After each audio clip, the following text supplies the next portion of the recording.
उनके पार्टी के लोगों का कहना तर्क है कि जब 2% 3% वाले का नेता हो सकता है तो हमारा क्यों नहीं, अपनी लीडरशिप हो सकती है। इसलिए इत्तेहाद मत कीजिए। ये गंगा जमनी तहजीब की जगह है, ये सीमांचल हिंदू मुसलमान एकता की जगह है। यहाँ पर आकर के बांटने का काम मत कीजिए। एक थे, एक हैं और एक रहेंगे। लेकिन यही सीमांचल से तो उनका नारा है 4 के बदले 24 लेके आएंगे। हाँ, 4 के बदले 24 आएंगे। एक बार मैंने कहा भी था कि ये बकरी का बच्चा नहीं है जो 4 चला गया है तो 24 को पकड़ के लेके चले आएंगे। तरफ से आप आवाज़ देते हैं कि 4 गया है 24 लाएंगे, और आपके यहाँ के नेता क्या है कि 4 गया है 24 नहीं 40 लेकर के आएंगे। जब आप 4 गया है 24 ला सकते हैं, 40 ला सकते हैं, तो फिर ढोल बजाने की क्या ज़रूरत है। किसी के दरवाजे पर जाकर के ढोल बजा करके कहते हैं वो 6 सीट दे दीजिए। काहे 6 सीट मांग रहे हैं? 4 गया है 24 लाइए ना। कमल उदास साहब, पलट के सवाल आपसे हो जाएगा फिर, क्योंकि आप अब कांग्रेस के नेता हो गए। लोगों का ये कहना है कि किशनगंज विधानसभा हो या लोकसभा में सबसे ज़्यादा जो है कांग्रेस यहाँ से जीती। उसके बावजूद एएमयू का खास्ता हालत है, और एएमयू को लेकर प्रशांत किशोर ने भी कहा कि यहाँ के मुसलमान लोगों ने डॉक्टर जावेद आज़ाद को लगातार जिताया, लेकिन एएमयू वैसे ही पड़ा हुआ है। सरकार नरेंद्र मोदी अमित शाह की सरकार है। डॉक्टर जावेद आज़ाद साहब लोकसभा में हमेशा से अपनी बातों को तथ्य के हिसाब से अपने अस्सलाम वालेकुम दोस्तों, मैं रज़ी अहमद और आप देख रहे हैं वॉइस इंडिया 24/7। जी हाँ दोस्तों, आपको बता दें कि बिहार में विधानसभा चुनाव जो है बस कुछ ही दिनों में आचार संहिता लगने वाला है, और जो बिहार की चुनाव है वो अपनी काफ़ी उरूज पे है। जी हाँ, आपको बता दें कि हम इस वक्त सीमांचल और किशनगंज में हैं, और किशनगंज में भी ये राजनीति काफ़ी उफान पे है। तमाम पार्टी जो है अपने अपने कुंभा को मजबूत करने में लगी हुई है, और तमाम दावेदार जो है वो अपनी स्थिति मजबूत करने में लगी हुई है। जी हाँ, इस वक्त आप फ्रेम में एक शख्स को देख रहे होंगे। ये शख्स वही है जो ऑल इंडिया मजलिस इत्तेहादुल मुस्लिमीन के सबसे पहले विधायक बने थे। ये कहा जाए कि बिहार में जो है किसी ने अगर आगाज़ किया तो वो कमल हुदा साहब है। एक विधायक के रूप में, एमआईएम के विधायक के रूप में बिहार विधानसभा गए और खूब गरजे। जी हाँ, लेकिन इस वक्त जो है स्थिति काफ़ी अलग है।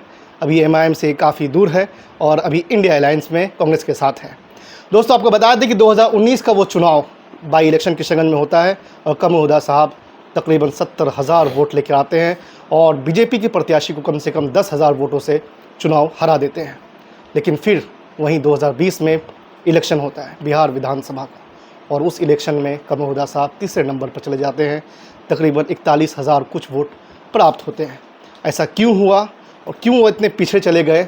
जो 70,000 वोट लेकर आए थे 19 में और 20 में तीसरे स्थान पर कैसे चले गए, और तमाम बातचीत उनसे करेंगे। सबसे पहले सर, आपका बहुत बहुत स्वागत है। बहुत बहुत शुक्रिया आपका रजी भाई। सर, आपसे ये जानना चाहेंगे कि एमआईएम का अगर खाता खुला 2019 में बाई इलेक्शन में, तो वो एक शख्स का नाम हमेशा आता है और आएगा भी, कमल हुदा साहब। उन्होंने 2019 के बाई इलेक्शन में जो है यहाँ से जीत का आगाज़ किया,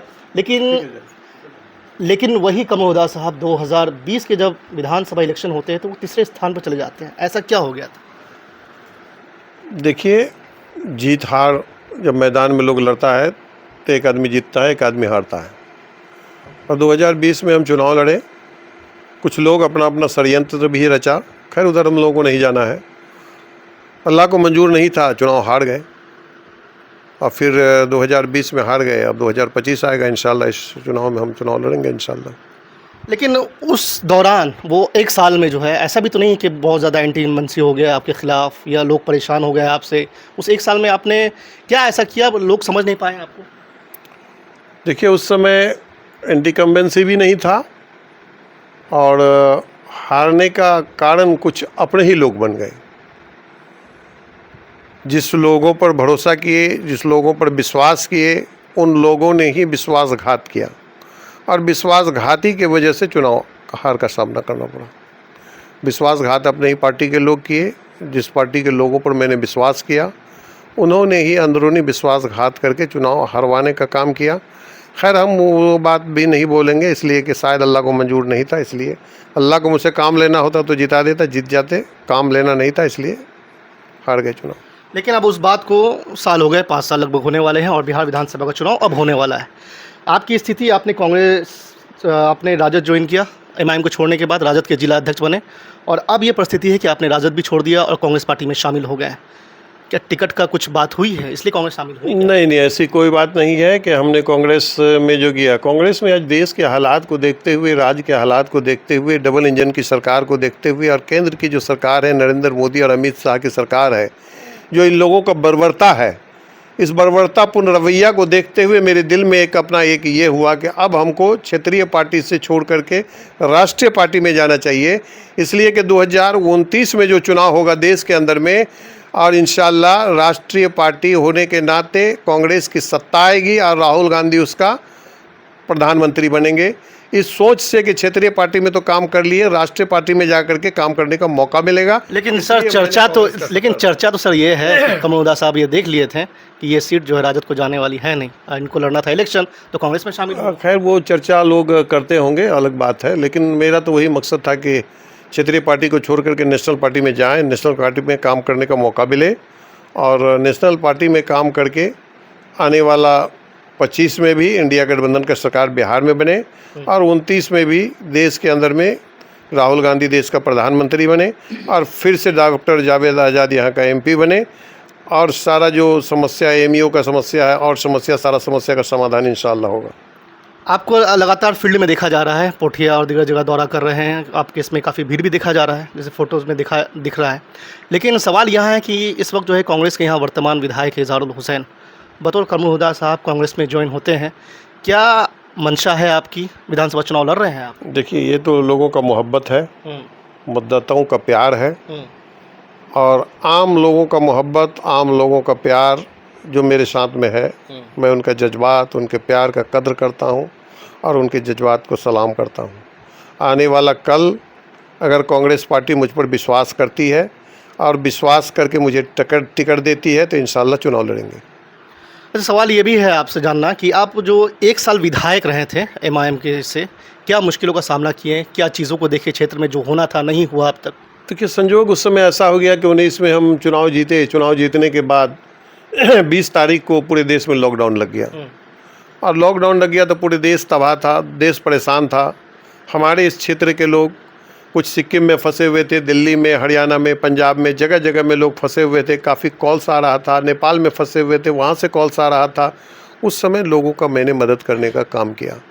मैं उस आदमी से बात किया जो सिक्किम में फंसे हुए थे कि भाई अगर मेरा लेटर पैड यूज होता है, मेरा लेटर पैड से अगर तुम आ सकते हो सिक्किम से तो तुम हमको व्हाट्सएप करके भेजो और हम तुमको बुलाने का काम करेंगे। और वही काम हमने किया कि वो वहाँ से व्हाट्सएप करके भेजे, अपना लेटर पैड में लिख करके एक विधायक होने के नाते सिक्किम से लोगों को बुलाने का काम किया, आसाम से लोगों को बुलाने का काम किया, दिल्ली, पंजाब, हरियाणा से लोगों को बुलाने का काम किया और काफ़ी लोगों के साथ में संपर्क में रहे और क्वारंटाइन सेंटर में लोगों से जाकर के मिले, लोगों से जाकर के अपना दिल लोगों का जीतने का काम किया कि लोग उस समय उस क्वारंटाइन सेंटर में, उस कोरोना काल में अपनों ने अपनों को छोड़ दिया, लेकिन कमरुल हुदा अपने जनता को नहीं छोड़ा, अपने वोटर्स को नहीं छोड़ा, अपने इलाके के लोगों को नहीं छोड़ा और उनसे जाकर के रूबरू हुए, उनसे जाकर के मिलने का काम किया और जिसके वजह से आज लोगों का प्यार, आज लोगों का मोहब्बत, आज लोगों का एतमाद कमरुल हुदा पर है, जो आपको क्षेत्र में दिखाई पड़ता होगा। खैर, आपने इतना काम जैसे बताया है, लेकिन फिर भी लोगों ने 2020 में आपका साथ नहीं दिया, वो अलग सी बात है।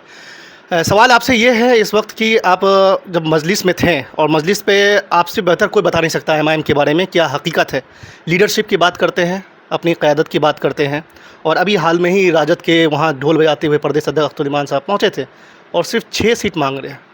जो क़यादत की बात करते हैं, मैं तो उनसे साफ साफ कह देना चाहूँगा कि आपकी क़यादत की बिहार में ज़रूरत नहीं है।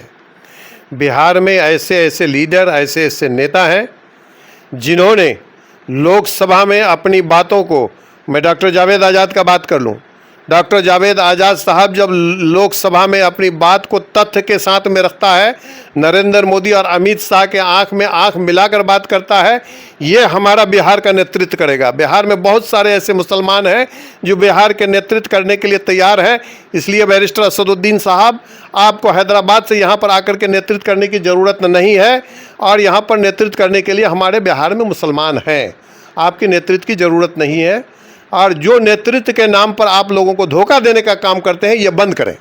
आप कहें कि आने की ज़रूरत नहीं, लेकिन वो आज ही आ रहे हैं किशनगंज आपकी विधानसभा में। ये तो वही है, लोकतंत्र है, आप आ ही सकते हैं, लड़ ही सकते हैं, लेकिन जनता आपके बारे में समझ गई है, जान गई है, आपको पहचान गया है। जनता भी 25 में जवाब दे देगा। फिर लोग तो कहते हैं, उनके पार्टी के लोगों का कहना तर्क है कि जब 2% 3% वाले का नेता हो सकता है तो हमारा क्यों नहीं, अपनी लीडरशिप हो सकती है। सवाल है कि 2% 3% की बात यहाँ पर नहीं है, आप 20% को एकत्रित करने के लिए चले हैं। देश के अंदर में 20% मुसलमान है, 20% मुसलमान की आवाज़ देते हैं कि मजलिस इत्तेहादुल मुस्लिमीन, मुस्लिम इत्तेहाद हो जाओ, तो 80% लोग अपने आप इत्तेहाद हो जाएगा। जिसका नतीजा है कि आज मैं आपको बता दूं कि इस देश के अंदर में, हिंदुस्तान के अंदर में भारतीय जनता पार्टी का 2 सीट था, आज 2 सीट से 302 पर पहुंच गया। काहे पहुंच गया? आप जितना इत्तेहाद करने लग गए वो अपने आप इत्तेहाद हो गया। इसलिए इत्तेहाद मत कीजिए। ये गंगा जमनी तहजीब की जगह है, ये सीमांचल हिंदू मुसलमान एकता की जगह है। यहाँ पर आकर के बांटने का काम मत कीजिए। जिस तरह से भारतीय जनता पार्टी ने अपनी आवाज़ दे करके लोगों को गुमराह करके लोगों को एक कर रहा है, उसी तरह से आप मुसलमानों को गुमराह करके एक करने का काम मत कीजिए। जिस दिन आप मुसलमानों को गुमराह करके एक करने का काम कीजिएगा, लोगों में आपसी नफात पैदा होगा, आपसी नाइत्तेफाकी पैदा होगा, एक दूसरे से दूर हो जाएंगे। इसलिए बैरिस्टर साहब, यहाँ के लोगों को जो अमन पसंद जगह है, ये चैन का जगह है, सुकून का जगह है। इस किशनगंज जिला से, इस सीमांचल से पूरे देश में हिंदू मुस्लिम एकता का प्रतीक जाता है। इसको हिंदू मुस्लिम का एकता को रहने दीजिए। यहाँ हिंदू मुस्लिम का एकता को अपने नाम और नेहाद इत्तफाक के नाम पर, लीडर के नाम पर, लीडरशिप के नाम पर यहाँ के लोगों को बांटने का काम मत कीजिए। यहाँ के लोग एक थे, एक हैं और एक रहेंगे। लेकिन यही सीमांचल से तो उनका नारा है 4 के बदले 24 लेके आएंगे। हाँ, 4 के बदले 24 आएंगे। एक बार मैंने कहा भी था कि ये बकरी का बच्चा नहीं है जो 4 चला गया है तो 24 को पकड़ के लेके चले आएंगे। एक तरफ से आप आवाज़ देते हैं कि 4 गया है 24 लाएंगे, और आपके यहाँ के नेता क्या है कि 4 गया है 24 नहीं 40 लेकर के आएंगे। जब आप 4 गया है 24 ला सकते हैं, 40 ला सकते हैं, तो फिर ढोल बजाने की क्या ज़रूरत है? किसी के दरवाजे पर जाकर के ढोल बजा करके कहते हैं वो 6 सीट दे दीजिए। काहे 6 सीट मांग रहे हैं? 4 गया है 24 लाइए ना, 24 लेकर के आइए। कोई नेता कह रहा है कि हम 24 नहीं 40 लेकर के आएंगे। ये सेकुलर देश है, ये सेकुलर बिहार है। हिंदू मुस्लिम एक होकर के यहाँ पर रहते हैं, सारे लोग एक होकर के यहाँ पर काम करते हैं, और इंशाअल्लाह सारे लोग एक होकर के इस बिहार के अंदर में 2025 में इंडिया गठबंधन का सरकार बनेगा। और इंडिया गठबंधन के सरकार बनने के बाद जितना भी करप्शन है, आज देख लीजिए, आज ब्यूरोक्रेसी सब पर हावी है।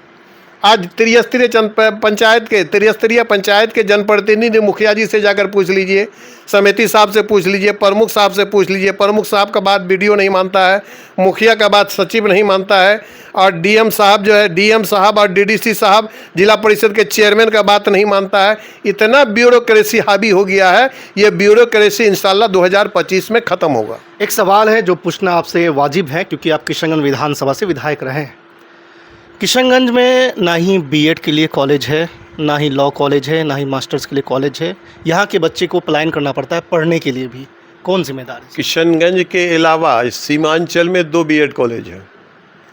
एक आपको फरबिसगंज में है और एक कटिहार में है। दोनों जगह में बीएड कॉलेज है, लेकिन बीएड कॉलेज का फ़ीस कितना है? एक गरीब बच्चा उसमें पढ़ नहीं सकता है। नाम नेहाद का सरकारी कॉलेज है, 1 लाख रुपया फ़ीस रखा गया है। जो गरीब बच्चा, अभी हर बच्चा, हर जो हमारे भाई हैं, हमारी बहनें हैं जो पढ़ लिख करके ग्रेजुएशन कर ली हैं, अब अगर वो बीएड नहीं करता है, बीएड नहीं करती है, तो उनको नौकरी नहीं मिलेगा।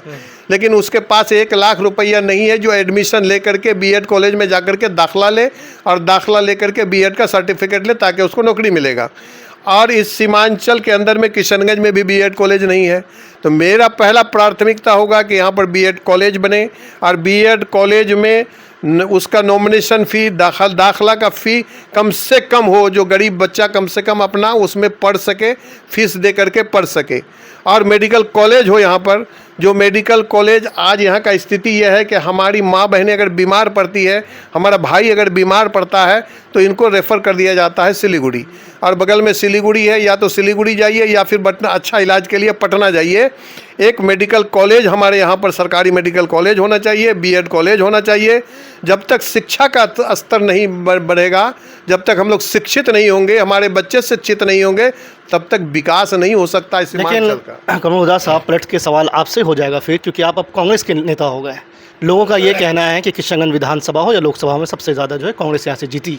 उसके बावजूद एएमयू का खास्ता हालत है, और एएमयू को लेकर प्रशांत किशोर ने भी कहा कि यहाँ के मुसलमान लोगों ने डॉक्टर जावेद आज़ाद को लगातार जिताया, लेकिन एएमयू वैसे ही पड़ा हुआ है। अगर चाहते तो तबका बन जाता यूपी। ठीक है, लोग कहते हैं कि डॉक्टर जावेद आज़ाद साहब यहाँ पर जीते। डॉक्टर जावेद आज़ाद साहब जीते, लेकिन केंद्र में सरकार नरेंद्र मोदी अमित शाह की सरकार है।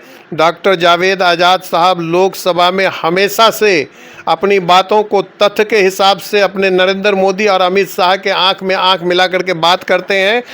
और चूँकि सरकार हमारी है नहीं, सरकार हमारी नहीं है, उस दिन हमने एमपी साहब से कहा, एमपी साहब से कहे कि यहाँ पर पूर्णिया में उद्घाटन हो रहा है इसका एयरपोर्ट का, आपको दावत नहीं है? बोले दावत मुझे है, दावत मुझे है, लेकिन मैं नहीं जाऊँगा। क्या करने के लिए जाऊँगा? हमारा एएमयू के लिए पैसा नहीं दे रहा है, यहाँ के लिए पैसा नहीं हो रहा है, और ये वहाँ पर एयरपोर्ट के लिए पैसा हो रहा है, एयरपोर्ट का उद्घाटन के लिए, इसलिए मैं नहीं जाऊँगा। जब तक हमको एएमयू का पैसा नहीं मिलेगा हम ऐसे प्रोग्राम में नहीं जाएंगे। एमपी साहब का साफ कहना था। तो एमपी साहब अपनी बातों को, इस डबल इंजन की सरकार बिहार में है और केंद्र में जो नरेंद्र मोदी और अमित शाह की सरकार है, उस अमित शाह और नरेंद्र मोदी के आंख में आंख मिलाकर बात अगर कोई करते हैं, एएमयू के मामले में हो या जिस मामले में हो, जावेद आज़ाद साहब तथ्य के साथ अपनी बातों को रखते हैं, इसमें कहीं दो राय नहीं है। और जो आदमी नहीं बोल रहा है, जो आदमी नहीं जानता है, वो उठा करके देख लेना। आजकल तो सारा चीज़ पोर्टल में मौजूद है, आप उठा करके देख लीजिएगा कितना क्वेश्चन हमारे एमपी साहब ने किए हैं। चूँकि हमारी सरकार नहीं है और इंशाल्लाह 2025 में बिहार में हमारी सरकार बनेगी और 29 में देश के अंदर में सरकार बनेगा। अब फिर जावेद साहब और फिर राहुल गांधी मिल करके इस एएमयू का जो सपना है उस सपना को साकार करेंगे इंशाल्लाह। तो दोस्तों, हमारे साथ बातचीत कर रहे थे, कांग्रेस पार्टी में ज्वाइन हुए हैं कमरुल हुदा साहब। माना यह जा रहा है कि किशन विधानसभा से भावी प्रत्याशी है और चुनाव लड़ सकते हैं। तमाम बातचीत, तमाम गुफ्तगू में आपकी क्या राय है? अपनी राय ज़रूर कमेंट बॉक्स में रखें और देखते रहें वॉइस इंडिया 24/7। जय हिंद, धन्यवाद।